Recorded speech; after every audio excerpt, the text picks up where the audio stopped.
नीति में आकर्षण का केंद्र हो गया। मुझे याद है कि आचार्य जी को बहुत गालियाँ वालियाँ पड़ती थी, बेचारे बड़ा भला बुरा कहे जाते थे।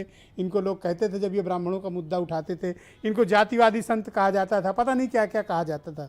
लेकिन आज आप देखिए कि ब्राह्मण समाज का उत्पीड़न का मुद्दा उत्तर प्रदेश की राजनीति का एक प्रमुख केंद्र बिंदु हो गया है कि हर पार्टियां ब्राह्मण सम्मेलन कर रही हैं। क्या ब्राह्मण वाकई में बीजेपी से नाराज है? देखिए, अगर ब्राह्मणों के मामले में मास्टर स्ट्रोक कहा जाए तो सतीश चंद्र मिश्रा का ये जो ब्राह्मण सम्मेलन है 2007 की याद दिलाता है। ये एक उत्तर प्रदेश की राजनीति का एक बहुत बड़ा टर्निंग पॉइंट कह लीजिए। एक ऐसा ऐलान है जिसने सभी को परेशान करके रख दिया है, दलों को। ब्राह्मण बहुत बड़ी संख्या में मायावती से अलग होकर बीजेपी में आ गया था और वो लगातार बीजेपी के साथ बना हुआ है। 2014 और 2019 के लोकसभा चुनावों में रहा, 2017 के विधानसभा चुनावों में रहा। लेकिन ये जो 2022 का चुनाव है, ये बड़ा खतरनाक चुनाव बन गया है बीजेपी के लिए, क्योंकि ब्राह्मण अगर अलग होगा उनसे, क्योंकि 80% ब्राह्मण ये माना जा रहा है कि बीजेपी के साथ है, अगर उसमें बड़ा डेंट आया कोई, तो आप ये मान लीजिए कि बहुत बड़े नुकसान में बीजेपी चली जाएगी। अब सतीश चंद्र मिश्रा की जो मेहनत है, उनका जो सम्मेलन चल रहा है उत्तर प्रदेश में, वो कोई बड़ा गुल खिलाएगा, इसमें कतई किसी को शंका नहीं, सुबह नहीं है। लेकिन इतना जरूर कहा जाता है कि ब्राह्मण के अंदर भी कई सारी जातियां हैं, उपजातियां हैं जी, और ये त्यागी और भूमिहार भी हैं। हाँ, और ये जो केंद्र सरकार की 2000 वाली स्कीम है, उससे ब्राह्मण काफ़ी खुश है। तो वो 2000 रुपया काफ़ी सारे लोगों को मिल रहा है जी 4 महीने में। लेकिन वोट एक साथ ब्राह्मण देगा किसी एक दल को, ये कभी हुआ नहीं। कभी कुछ बसपा को भी साथ रहा, कुछ सपा देता है, कुछ और ज़्यादातर भाजपा देता है। कांग्रेस का तो वैसे भी खात्मा हो चुका है, ब्राह्मण बहुत दूर जा चुका है, कांग्रेस के पास ज़्यादा विधायक नहीं जीतते। कांग्रेस का रिवाइवल तभी है जब प्रियंका गांधी लगातार कोशिश करें तो ब्राह्मण हो सकता है उनकी ओर मुड़े, कुछ चमत्कार हो सकता है, उसमें अभी समय है। क्यों प्रमोद तिवारी, ललितेश और आचार्य प्रमोद कृष्णम 3 बड़े ब्राह्मण चेहरा हैं, इनको आगे क्यों नहीं किया जा रहा है? आचार्य जी को ही कर दिया जाए।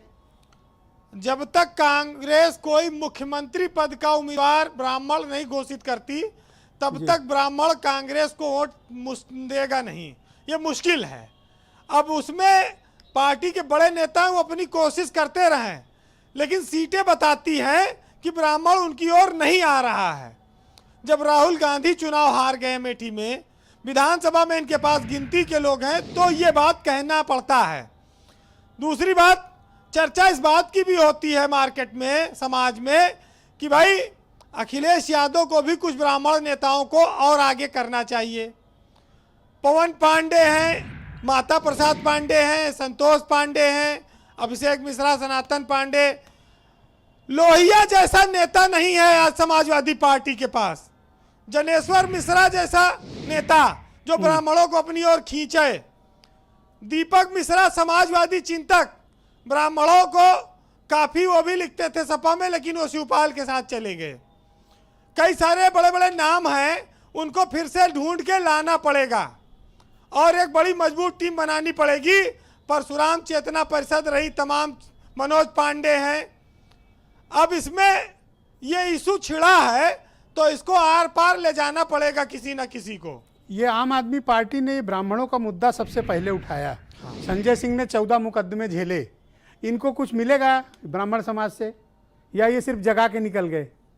बिल्कुल सही कह रहे हैं। देखिए, आम आदमी पार्टी को कुछ मिले ना मिले, लेकिन इस उत्तर प्रदेश में ब्राह्मणों की बात उठाने वाले संजय सिंह सर्वप्रथम थे। खुशी दुबे का मामला संजय सिंह ने सबसे पहले उठाया और आज उसी वजह से यूपी की सियासत में ब्राह्मण पर आज ये चर्चा हो रही है। हाँ, आचार्य जी ने भी उस ये आम आदमी पार्टी के सांसद संजय सिंह की देन है। और वो तो ठाकुर समाज से हैं, पता नहीं पंडित उनके कहने पर वोट देगा कि नहीं देगा, लेकिन उन्होंने पंडितों के लिए जी जान लड़ाया। अब 14-15 मुकदमा झेल रहे हैं। अब आम आदमी पार्टी जब चुनाव लड़ने आएगी तब इसका आकलन होगा। लेकिन एक चीज़ आपको बता दें कि ब्राह्मण, मैंने पहले भी कहा, कहीं एकमुश्त वोट देता नहीं है। देखिए, एक तो ये कहा जाता है कि इनकी बिरादरी में है कि कोई कान कुब्ज है, कोई सरयू पारी है, कोई सनाढ़ है। तो ये तो एक दूसरे के यहाँ लड़कियां तक नहीं ब्याहते, शादी ब्याह नहीं करते। बिल्कुल तो ठीक बात कह रहे हैं। एक मत के ये कैसे हो जाएंगे, एक जगह सही वोट बात दे कही देंगे। वीरेंद्र जी आपने। तो ये बातें तो लोग जानते हैं, जो पढ़े लिखे लोग हैं, सबको पता है। तो ये कुल मिलाकर ये है कि संजय सिंह का जो आह्वान था, उनका उठाया हुआ मुद्दा या तो उत्तर प्रदेश में समाजवादी पार्टी भुना सकती है बीजेपी के मुकाबले में, और या तो आज सतीश चंद्र मिश्रा। बीजेपी से क्यों नाराज हैं ब्राह्मण? अब बीजेपी से नाराज हैं, आप देख रहे हैं कितना खुशी दुबे इस समय उत्तर प्रदेश में जब चुनाव होंगे तो वो बहुत बड़ा मुद्दा बनने जा रही हैं, बीजेपी के लिए बहुत बड़ा सिरदर्द बन जाएंगे। मुझे लगता है अगर उसकी एज पूरी होती, नाबालिग नहीं होती, तो जेल से पर्चा भर दे तो जीत जाएगी। बिल्कुल। अच्छा, इसीलिए मैं कह रहा हूं कि ये 2022 का चुनाव बीजेपी के लिए अग्नि परीक्षा बनेगा। बीजेपी की सरकार में कई सारे पंडित लोग मंत्री हैं, बड़े बड़े पदों पर हैं, लेकिन लोग जानते हैं कि उनकी ज़्यादा चलती नहीं है। ये भी कह लीजिए कि बहुमत की सरकारों में मंत्रियों की ज़्यादा हैसियत भी नहीं होती। वहाँ पर या तो मुख्यमंत्री की चलती है या पार्टी हाईकमान की। अगर ये अल्पसंख्यक सरकार होती, लवलूली कमज़ोर सरकार होती, लंगड़ी सरकार होती, तो ब्राह्मणों की पूछ ज़्यादा होती। उत्तर प्रदेश में ब्राह्मणों ने परिवर्तन हमेशा लाया है और वो लाएंगे।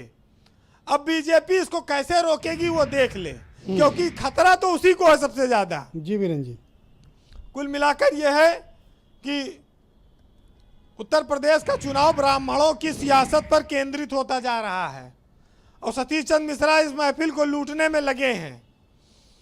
कहा जाता है कि ब्राह्मण एक ऐसी कौम है जो उम्मीद पर नहीं, अपनी जिद से जीती है, और समाज में उसका अपना एक प्रभाव है, और सम्मान और स्वाभिमान सबको चाहिए।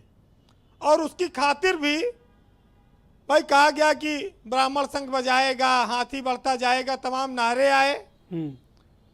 अब बीजेपी ने कोई नारा नहीं दिया, उसने कहा सबका साथ सबका विकास। विकास साथ तो लिया, विकास कितना किया, ये लोग कितने संतुष्ट हैं ये जाने। देखिए, ब्राह्मण तभी संतुष्ट होगा जब उसका कोई मुख्यमंत्री बने, उससे नीचे वो मानने वाला नहीं है। और बाकी वोट कहाँ देगा टूटा फूटा, ये लोग जाने अपना अपना। जी, बहरहाल हम तो ये कहेंगे कि अदम गोडवी साहब ने लिखा है कि चांद है जेरे कदम, सूरज खिलौना हो गया, हाँ मगर इस दौर में किरदार मौना हो गया। और ब्राह्मणों के लिए कहा गया है कि दुआ किसी को दिलाती है तख्त तो ताज, मगर किसी की आह भी हुकूमत छीन लेती है। जी, बहुत बहुत शुक्रिया वीरेंद्र जी, आपका बहुत बहुत धन्यवाद। मैं पवन पांडे जी को आमंत्रित करता हूं, फार्मर मिनिस्टर हैं और समाजवादी पार्टी के प्रवक्ता हैं। पवन जी, आप डिबेट में उस वक्त डिस्कनेक्ट हो गए थे